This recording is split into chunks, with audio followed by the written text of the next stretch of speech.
Halo teman-teman, kembali lagi di channel saya. Kali ini kita akan menceritakan seluruh alur cerita series Netflix yang berjudul Hellbound. Series ini menceritakan tentang makhluk misterius, yang dipercaya sebagai utusan Tuhan, untuk menghukum orang-orang yang berdosa. Sebelum itu jangan lupa untuk klik subscribe dan loncengnya ya. Tanpa berlama-lama lagi langsung saja ke alur ceritanya. Film diawali dengan diperlihatkan kota Seoul, Korea Selatan. Hari itu para warga sibuk menjalani aktivitas mereka seperti biasanya. Di sebuah kafe, segerombolan remaja terlihat sedang menonton sebuah siaran, yang dilakukan oleh seorang pemuka agama bernama Jung Jin-soo, dari golongan sebuah aliran bernama Kebenaran Baru. Dalam video itu sang pemimpin Kebenaran Baru, sedang membicarakan tentang munculnya malaikat pencabut nyawa, secara terang-terangan. Para malaikat pencabut nyawa itu langsung turun ke bumi, untuk menghukum orang-orang yang berdosa, dan membawa mereka ke neraka. Di dalam kafe itu, terlihat seorang lelaki yang tampak pucat dan ketakutan sambil terus melihat jam di handphonenya. Tak lama kemudian, terdengarlah suara dentuman keras, yang membuat semua orang ketakutan. Tepat setelah dentuman keras itu tak lagi terdengar, beberapa makhluk hitam dengan tubuh besar tiba-tiba datang ke kafe, dan membuat keributan.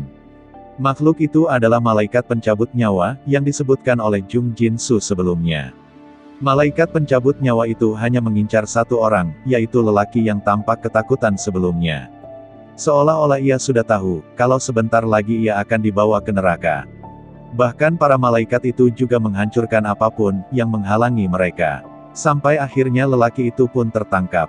Tubuhnya terus-menerus dibanting ke arah mobil-mobil yang terparkir, kepalanya bahkan ditekan dan diseret pada jendela bis, hingga darah lelaki itu pun mengalir di mana-mana. Setelah itu, jiwa lelaki itu pun diserap sehingga tubuhnya otomatis terbakar menjadi abu. Setelah menyelesaikan tugasnya, ketiga malaikat pencabut nyawa itu pun segera pergi dan menghilang. Setelah pembunuhan brutal itu, pihak kepolisian pun langsung dikerahkan untuk menyelidiki kasus tersebut. Pihak kepolisian tak langsung percaya, bahwa itu adalah perbuatan malaikat pencabut nyawa. Mereka yakin bahwa semua ini pasti didalangi oleh seseorang. Karena kejadian itu terjadi di siang hari, dengan kondisi semua orang bisa melihat di TKP, polisi pun bisa dengan mudah mendapatkan video, sebagai bahan penyelidikan. Namun anehnya setelah melihat hasil investigasi, pihak kepolisian tidak bisa menemukan sampel sidik jari pelaku di tubuh korban. Satu-satunya orang yang bisa dimintai keterangan untuk saat ini adalah Jung Jin-soo, pemimpin aliran Kebenaran Baru. Oleh sebab itu, komandan pun langsung memerintahkan semua pihak untuk menyelidiki apa yang sebenarnya terjadi. Seorang detektif yang bernama Jin Kyung-hun dan rekannya, langsung bergegas menemui Jung Jin-soo. Selama di perjalanan, rekan Kyung-hun mencoba menyelidiki tentang aliran Kebenaran Baru. Di sana, ia pun menemukan bahwa aliran itu berdiri semenjak 10 tahun lalu, dan mereka juga memiliki hubungan dengan sebuah golongan radikal, yang bernama Arrowhead. Mereka semua bekerja sama untuk menyebarkan ajaran agama, agar para manusia bisa terbebas dari dosa. Namun mereka juga tak segan-segan, akan membunuh dan menyiksa siapapun, yang mencoba menentang aliran mereka. Sesampainya di TKP, Kyung-hun pun langsung menemui Jin-soo. Kyung-hun mengatakan, kalau ia ingin meminta beberapa keterangan, terkait kejadian pembunuhan sebelumnya. Jin-soo yang mendengar hal itu hanya bisa tertawa, karena ia tak menyangka para polisi menyebut hukuman Tuhan, sebagai tindak kejahatan yang bisa diselesaikan melalui hukum manusia. Selagi mendengar penjelasan Jin-soo, Kyung-hun pun terkejut melihat putrinya yang bernama Hee-jung, ternyata berada di antara para anggota Kebenaran Baru. Kyung-hun pun langsung memarahi Hee-jung, dan memintanya untuk segera pulang. Setelah itu, pembicaraan Kyung-hun dan Jin-soo pun masih terus berlanjut. Saat itu, Jin-soo menyinggung tentang mendiang istri Kyung-hun, yang dahulu tewas akibat pembunuhan. Dalam pembunuhan itu, si pelaku diketahui tidak menerima hukuman yang setimpal, dan sekarang sudah bebas menikmati hidup. Itulah yang Jin-soo maksud dengan hukuman manusia, terkadang memang tidak adil. Namun hukuman dari Tuhan, pasti dieksekusi dengan sangat adil. Mendengar perkataan itu, Kyung-hun pun hanya bisa terdiam, dan mulai teringat akan kasus kematian istrinya. Lalu diperlihatkan seorang ibu yang bernama Park Jong-ja, yang baru saja pulang bekerja. Sesampai di rumah, ia mendapatkan kejutan ulang tahun dari kedua anaknya. Di tengah kebahagiaan itu, anaknya pun terkejut melihat sosok mengerikan di belakang ibunya. Sosok itu berkata, bahwa ibunya akan meninggal 5 hari lagi, dan dipastikan akan masuk ke dalam neraka. Keesokan harinya, Jongja pun pergi menemui seorang pengacara yang bernama Min Hye-jin di kantornya. Sebelum ke kantor pengacara, Jongja sempat menemui ketua Jinsu. Jinsu berkata, bahwa pesan yang Jongja terima, adalah pesan langsung dari Tuhan. Ia pun menawarkan uang sebesar 3 miliar won, jika Jongja prosesi kematiannya disiarkan secara langsung. Jadi Jongja ingin menyewa pengacara yang bernama Hye-jin, sebagai penanggung jawab untuk uang tersebut, agar nantinya bisa diwariskan kepada kedua anaknya. Hye-jin yang mendengar hal itu, tentu saja tidak mengerti dengan apa yang dikatakan oleh Jongja. Karena ia masih percaya, kalau kematian adalah rahasia Tuhan. Jadi Hye-jin menganggap, bahwa hal itu adalah ancaman kematian, yang sengaja dikirim oleh seseorang. Oleh sebab itulah, Hye-jin langsung menelepon detektif Kyung-hun, untuk mendiskusikan masalah tersebut. Pengacara Hye-jin dan detektif Kyung-hun sepakat untuk bertemu dengan ketua Jinsu di rumah Jongja, untuk membahas masalah tersebut. Di rumah Jogja, Jinsu pun tertarik untuk menggali dosa apa yang sebenarnya dilakukan oleh Jongja, sampai membuat malaikat pencabut nyawa datang menghukumnya. Apalagi saat ia tahu, kalau Jongja membesarkan kedua anaknya tanpa figur seorang suami. Jinsu pun mulai berspekulasi kalau Jongja kemungkinan telah membunuh suaminya untuk uang asuransi, atau ia mengandung anak dari seorang lelaki yang sudah beristri. Hal itu pun, membuat pengacara Hye-jin tidak nyaman dengan ucapan Jinsu, dan meminta Jongja untuk tidak menjawab apapun. Setelah itu, terlihatlah seseorang yang sedang melakukan siaran langsung. Orang itu dipercaya sebagai anggota Arrowhead, yang sering memberikan informasi seputar aliran kebenaran baru. Kasus Jongja pun tak luput dari pembahasannya. Ia pun mengumumkan kalau kematian Jongja akan disiarkan secara langsung. Sekaligus itu akan menjadi bukti, kalau aliran kebenaran baru adalah satu-satunya aliran, yang bisa menyelamatkan para warga. Tak disangka, rekan detektif Kyung-hun ternyata menonton siaran langsung tersebut, dan membocorkan identitas dan kejahatan yang dilakukan oleh Jongja. Hal itu pun semakin memicu amarah masyarakat, untuk menghujat Jongja. Kekacauan itu membuat pengacara Hye-jin, langsung mengambil langkah untuk mengirim kedua anak Jongja ke Kanada. Ia takut jika kedua anak itu masih di sana, mereka akan terkena imbasnya dari kasus ibunya.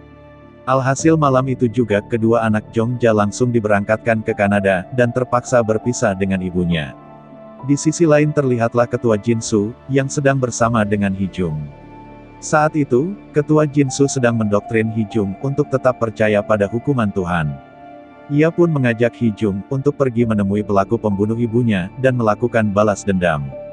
Hee-jung yang sudah diliputi dendam, lantas berlari mendekati si pelaku, dan langsung menyetrum tubuhnya. Setelah itu, Jinsu kembali membungkam si pelaku sampai pingsan, dan kemudian dibakar hidup-hidup. Hee-jung terlihat puas melihat si pelaku menerima hukuman yang setimpal atas perbuatannya. Keesokan harinya, mayat si pelaku itu pun ditemukan dalam keadaan terbakar. Karena keadaan mayatnya, para warga pun percaya kalau si pelaku juga dibunuh oleh malaikat pencabut nyawa.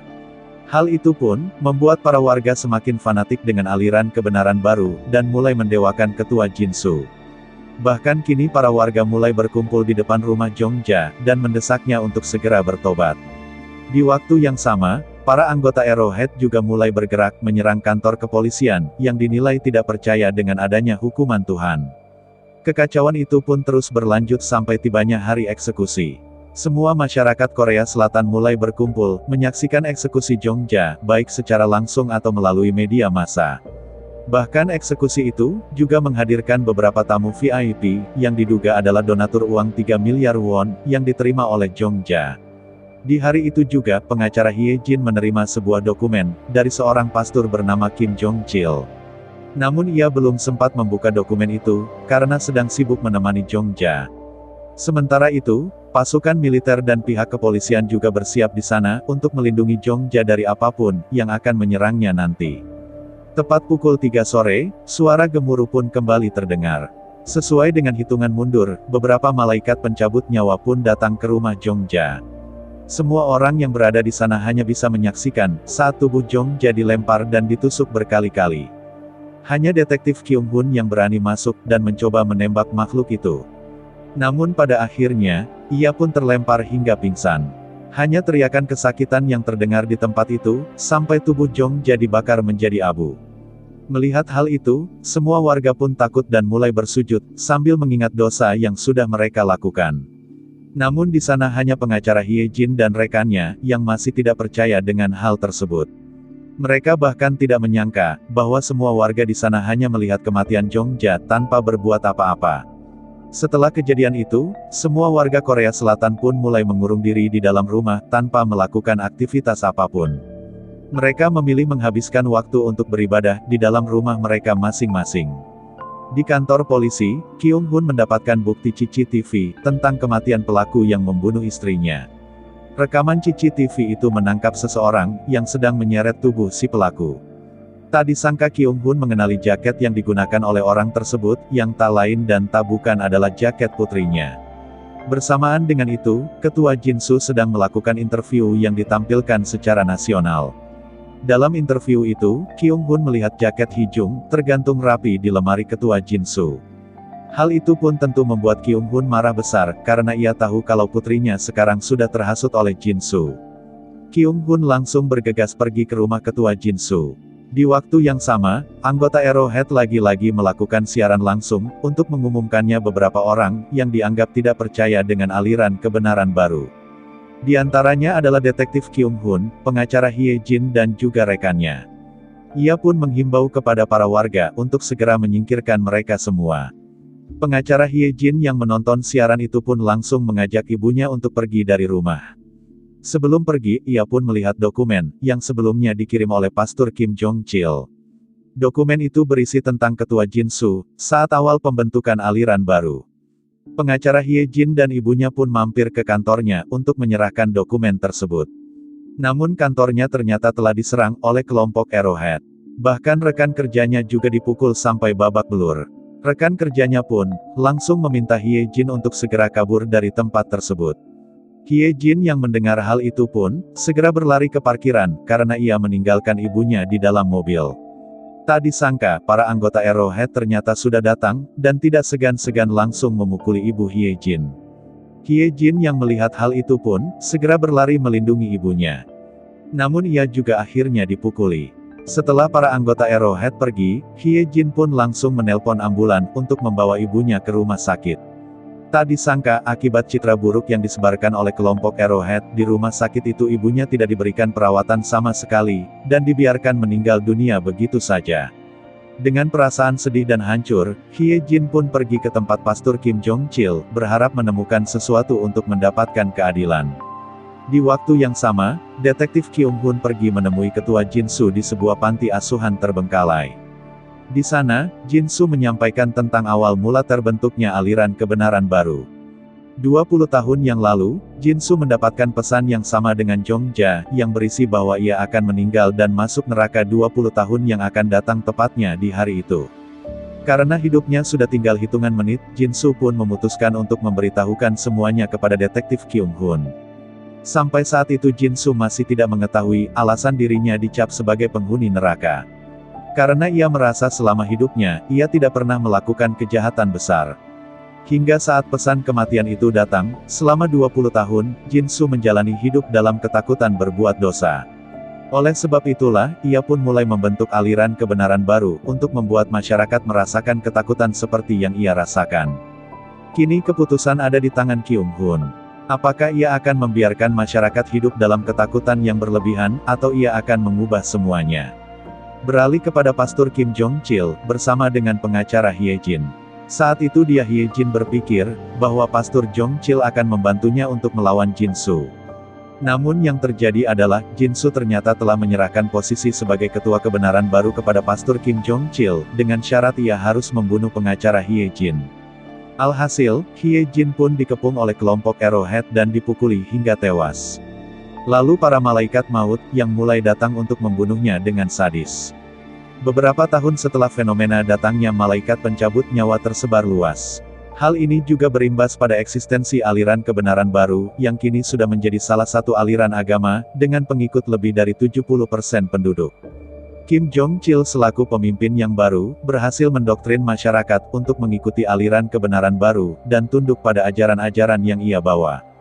Dengan semua keuntungan yang didapatkan, kebenaran baru kini memiliki sebuah kantor yang besar, dengan anggota-anggota elit yang berasal dari berbagai kalangan. Bahkan mereka juga merombak rumah tempat eksekusi Park Jong-ja, menjadi museum untuk mengenang kejadian tersebut. Lalu diperlihatkan seorang anggota elit kebenaran baru, bernama Yuji dan beberapa rekannya, sedang menghadiri rapat dengan salah satu stasiun televisi, untuk menyiarkan iklan tentang kebenaran baru. Saat itu Yuji terlihat tidak puas, dengan hasil iklan yang dibuat oleh produser yang bernama Bi Yang-ji. Ia merasa bahwa iklan itu terlalu berpihak pada pendosa, dan mendramatisir penonton untuk kasihan kepada para pendosa tersebut. Hal itu pun membuat ketegangan mulai terasa, antara Yuji dan Yang-ji. Di mana Yang-ji pribadi, memang tidak menganut aliran kebenaran baru, dan tidak suka dengan aliran tersebut. Namun Yuji tetap bersikeras, agar Yang-ji memperbaiki video iklan itu. Sehingga Yang-ji yang awalnya akan pergi menjenguk istrinya yang baru saja melahirkan, terpaksa menunda pertemuan itu, untuk lembur memperbaiki video iklan. Istri Yang-ji yang bernama Se-hyun pun, berusaha memaklumi pekerjaan suaminya. Ia pun berkata, bahwa ia akan mengirimkan video anak mereka, agar Yang-ji bisa melihatnya. Setelah itu, Yang-ji pun pergi menemui produser lain, yang bernama produser Jun-woon, untuk bekerja sama merevisi video iklan kebenaran baru.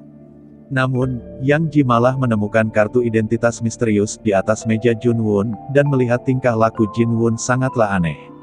Alhasil, Yang-ji pun terpaksa mengerjakan video iklan itu sendirian. Di waktu yang sama, Se-hyun mendapatkan kesempatan untuk menemui anaknya, di ruangan intensif. Ia pun bersiap dengan handphonenya, untuk merekam anaknya tersebut. Namun sesampai di sana, ia sangat terkejut melihat anaknya yang sedang menerima pesan kematian, dari malaikat pencabut nyawa. Seperti yang kita tahu bahwa orang-orang yang menerima pesan kematian, adalah para pendosa yang melakukan dosa besar. Lalu bagaimana bisa seorang anak yang baru saja lahir, tiba-tiba mendapatkan pesan kematian, dan divonis akan masuk neraka? Hal itu pun membuat Se-hyun bingung. Ia pun mencoba menggali informasi tentang kasus seperti anaknya, namun tak mendapatkan apa-apa. Yang-ji yang sudah selesai bekerja, bergegas pergi ke rumah sakit, untuk menemui istri dan anaknya. Di tengah perjalanan, Yang-ji tiba-tiba mendapatkan telepon dari istri Jun-woon, yang sangat khawatir karena suaminya tak kunjung pulang. Karena hal itu, Yang-ji pun akhirnya memutuskan untuk mencari Jun-woon terlebih dahulu. Ia teringat dengan kartu misterius, yang ada di meja Jun-woon sebelumnya. Di sana tertera lokasi, yang mungkin saja didatangi oleh Jun-woon. Lalu Yang-ji pun sampai di sebuah tempat pemancingan. Di sana ia pun bertemu dengan Jun-woon, yang terlihat sedang duduk termenung di tepi danau. Jun-woon pun sangat terkejut melihat Yang-ji di tempat itu. Ia pun berkata kepada Yang-ji, bahwa tempat itu sangat berbahaya, dan meminta Yang-ji untuk segera pergi. Yang-ji yang keras kepala, menolak untuk pergi, dan meminta Jun-woon untuk pulang, bersamanya. Karena hal itu, Jun-woon pun terpaksa mengaku kalau dirinya sudah mendapatkan pesan kematian. Ia sudah bekerja sama dengan sebuah organisasi gelap, yang bernama Sodo, yang bersedia menyembunyikan kematiannya, agar keluarganya tidak dicap sebagai keluarga pendosa. Jun-woon pun meminta Yang-ji, untuk merahasiakan kematiannya juga. Kemudian malaikat pencabut nyawa pun datang dari dalam danau, dan menyeret tubuh Jun-woon. Di dalam danau itu, Jun-woon dieksekusi, dan dibunuh dengan brutal. Sampai akhirnya hanya abu tubuhnya saja, yang mulai mengapung ke tepi danau. Tak lama kemudian, beberapa orang dari kelompok Sodo pun berhamburan datang dan membersihkan jenazah Jun-woon. Salah satu anggota Sodo, meminta Yang-ji untuk melupakan kejadian itu, dan tidak ikut campur. Tak disangka kelompok Sodo ternyata diketuai oleh Min Hye-jin, yang ternyata masih hidup. Yang-ji pun dibius, dan dibawa ke tempat lain, untuk merahasiakan hal tersebut. Keesokan harinya, Yang-ji pun sadar dan langsung bergegas ke rumah sakit.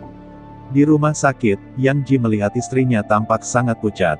Tanpa mengatakan apapun, Se-hyun pun menyerahkan handphonenya kepada Yang-ji.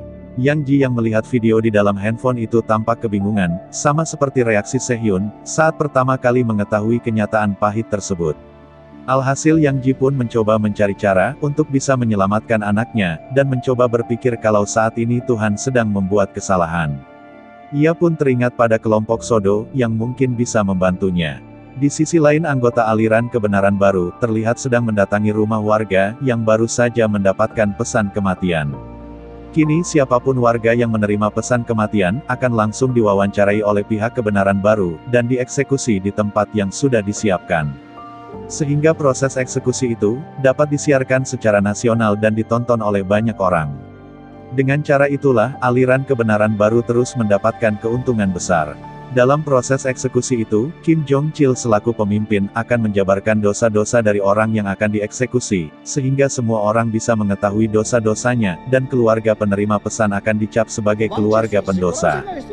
Hal itulah yang nantinya akan memicu amarah masyarakat lain, sehingga mereka akan membenci keluarga tersebut.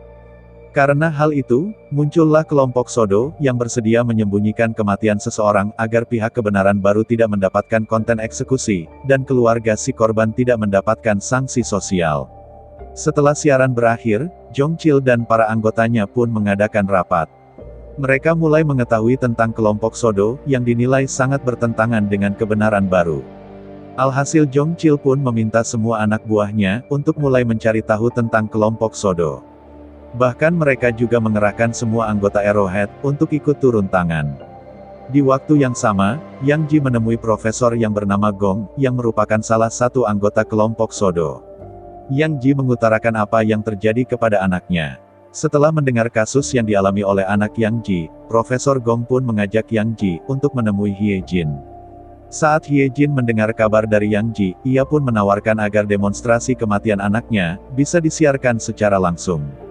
Sehingga demonstrasi itu akan menjadi bukti besar, kalau kebenaran baru selama ini telah berbohong kepada publik. Di mana mereka selalu mengatakan, kalau hanya pendosa besar, yang akan menerima pesan kematian dari Tuhannya.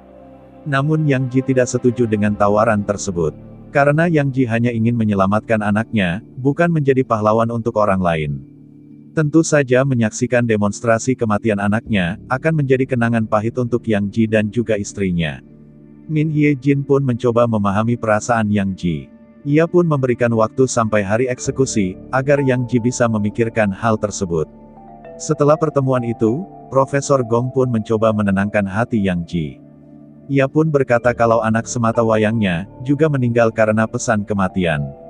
Di mana anaknya juga dieksekusi tepat di hadapannya, dan hal itu bukanlah hal yang mudah untuk seorang ayah.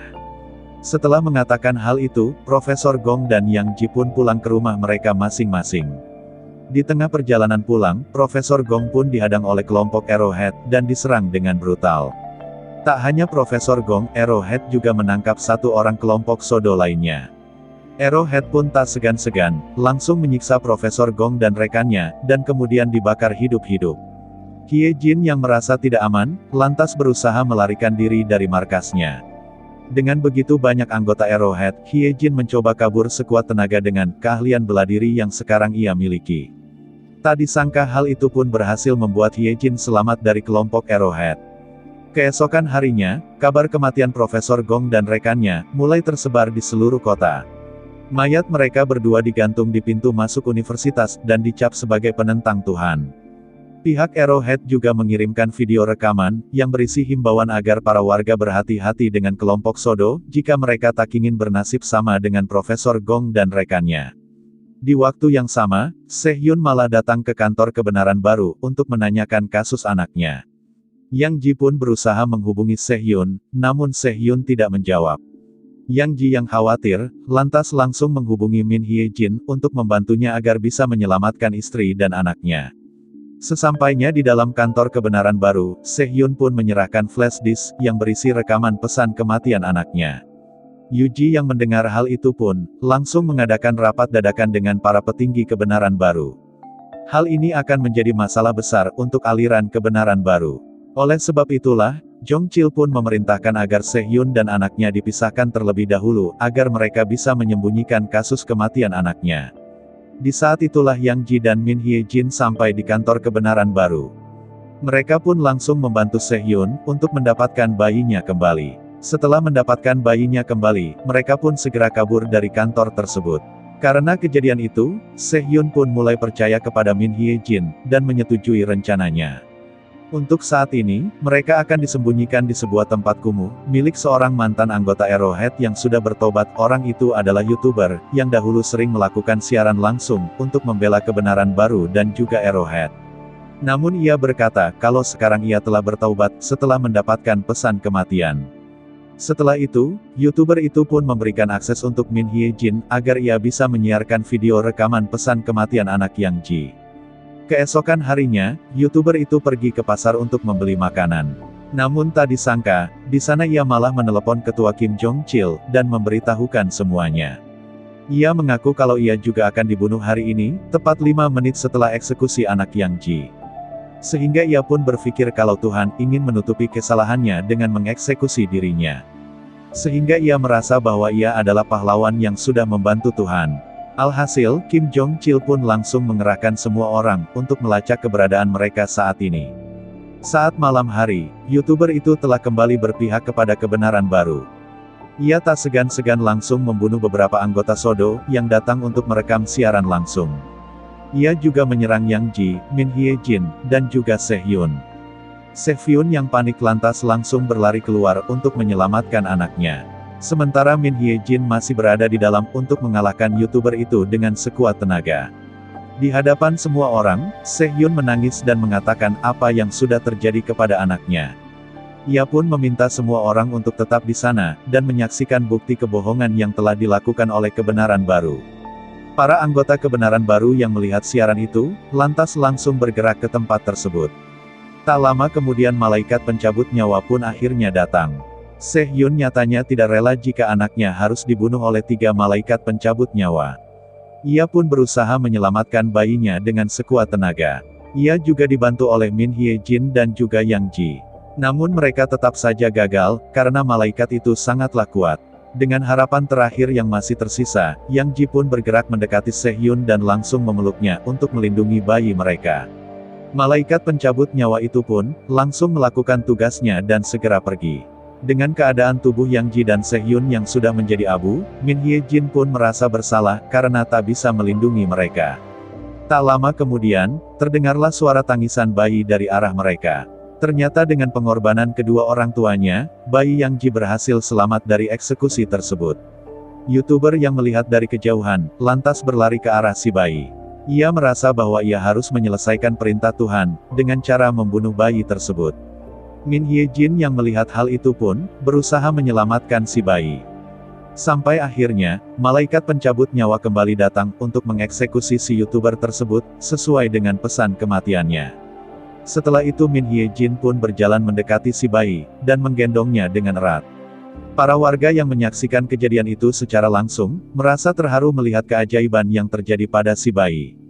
Setelah itu para anggota kebenaran baru pun datang, dan langsung mengejar Min Hye Jin. Namun mereka pun dihentikan oleh para warga, yang sudah terlanjur tahu tentang kebohongan, yang dilakukan oleh kebenaran baru. Yuji yang sudah diliputi amarah, lantas langsung menghajar seorang kakek tua yang menghalanginya. Polisi yang melihat hal itu pun tidak tinggal diam, Yuji lantas diborgol dan dibawa ke penjara atas tindakan penyerangan. Sementara itu Min Hye Jin pun pergi membawa si bayi dalam dekapannya ke tempat yang lebih aman. Film diakhiri di museum di rumah Park Jong-ja. Abu tubuhnya yang berada di dalam lemari kaca, tiba-tiba bergerak dan berproses menjadi tubuh manusia yang utuh. Dan film pun selesai. Dan itulah seluruh alur cerita series Netflix yang berjudul Hellbound. Terima kasih sudah menonton dan sampai jumpa di video selanjutnya.